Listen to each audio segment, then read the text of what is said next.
দিন দুইটা কইতে আছি যে সুন্দরবন একটু ঘুরতে যাবো, কিন্তু ঘোরার মতো মানুষ পাই না, এর লইগে যাওয়াও হয় না।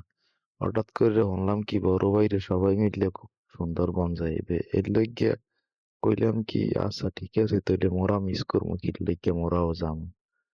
শাকিল ভাইরে ফোন দিলাম, ভাইয়া চললে আন মোরা খুব সুন্দরবন ঘুরতে যাবো। শাকিল ভাই চললে এলো, বন্ধু রাজীব রে কইলাম, রাজীব যাবি মোরা যাবো সুন্দরবন, তুই যাবি গেলে মগল গেল। রাজীব তো এক পায়ে খাড়া, কয় আচ্ছা ঠিক আছে, বহুদিন ধরে করতে যাই না, আজকে তো গুলোকে করতে যাম। বন্ধু রাজীব চললে এলো, বড় ভাই দৌড়ু ভাই হেও আইছে, ও মা এদি সুমন ভাইও আছে, সুমন ভাই সোহাগ ভাই, এরা সবাই তো আইছে। এখন সবাই মিললে আজকে আমরা সুন্দরবনের উদ্দেশ্যে রওনা করবো।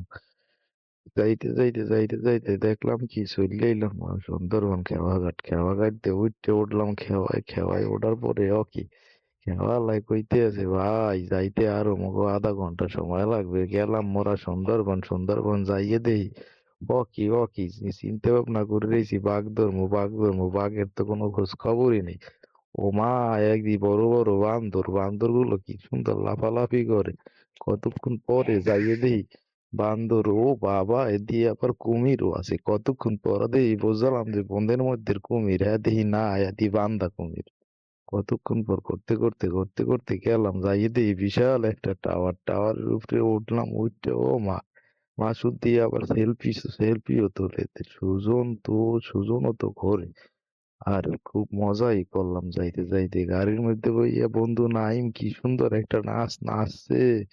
ও বাবা, মোরও খুব মন চাইছিল নাচতে, কিন্তু কি করবো, ভিডিও করবো না নাচবো চিন্তা করে দিশা পাইতেছি না।